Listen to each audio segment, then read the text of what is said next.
বাংলাবাসী মৃত্যু একবার হবে, জন্ম তারিখ ঠিক থাকবে, মৃত্যুর কোনো তারিখ থাকবে না। তো আমি জাস্ট 2 লাইন গান দিয়ে বলছি আপনাদেরকে শুনে। জায়গাগুলোতে অনুষ্ঠান অর্গানাইজ করা হয়, সেখানে যারা অর্গানাইজেশন টিমে থাকেন তাদের আরও বেশি কি বলবো আইন শৃঙ্খলা বাহিনী বা আরও বেশি যেটা কি বলে অর্গানাইজড হতে হবে। আর আজকে ওনারা হয়েছেন, আগামীকাল অন্য কেউ হতে পারেন। এটা আসলে যার সাথে হয়, যে সিচুয়েশন হয় সেই বুঝতে পারে। তো যেহেতু ওনাদেরকে আমি অনেক কাছ থেকে দেখেছি, ওনাদের সাথে অনেক অনুষ্ঠানও আমি করেছি, তো যখন আমি সংবাদ মাধ্যমে এই নিউজগুলো শুনেছি আমার কাছে ডেফিনেটলি অনেক বেশি খারাপ লেগেছে, দুঃখ লেগেছে। আর বেশি খারাপ লেগেছে যে ব্র্যান্ড মালিকরা এত টাকা অর্থ লগ্নি করে নিয়ে আসেন, তাদের জন্য অনেক বড় একটা ক্ষতির সম্মুখীন হতে হয়। এটা আমার করা ছিল যে এটা গাইছিল জেমস ভাই গাইছিল, অ্যালবাম ছিল বাচ্চু জেমসের ভালোবাসতে বলে। অনেকদিন পর আপনারা ইউটিউবরা যদি এরকম বন্ধুর সামনে দাঁড়ায়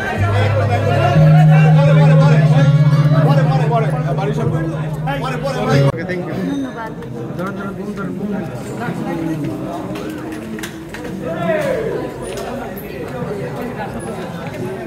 মানুষদের মধ্যে এটা বিতরণও করে দিই, যেগুলো আসলে আমার কাজে লাগবে না বা মনে হয় যে তার কাজে লাগবে, তখন আমি এগুলো শেয়ারও করি।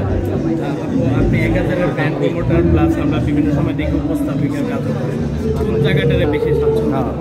আমি সব জায়গাতেই স্বাচ্ছন্দ্য বোধ করি। যখন যেখানে আমি কাজ করি সেটাকে আমি মনে করি আমার আপন মানুষদের সাথে আমি কাজ করছি। কারণ দেখুন, আমরা পরিবারের বাইরে বেশিরভাগ সময় আপনাদের সাথেই থাকি, যেটা সত্যিকার অর্থে।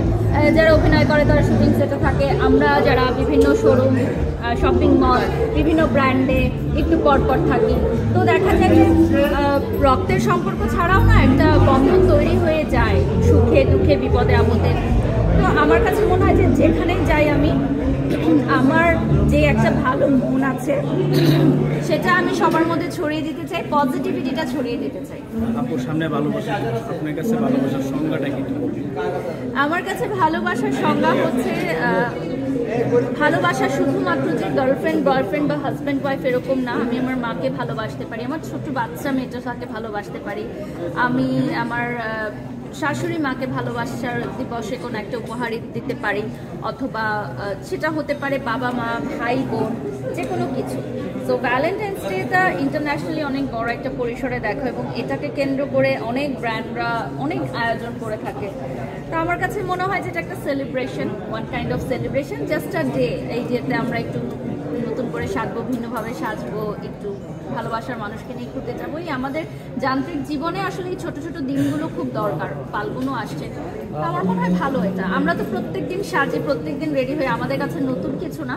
বাট যারা আসলে খুব যান্ত্রিক জীবন কাটান, অফিস করেন, অফিস বাসা অফিস, তাদের জন্য 5 তারিখের পরে আমরা দেখেছি একাধিক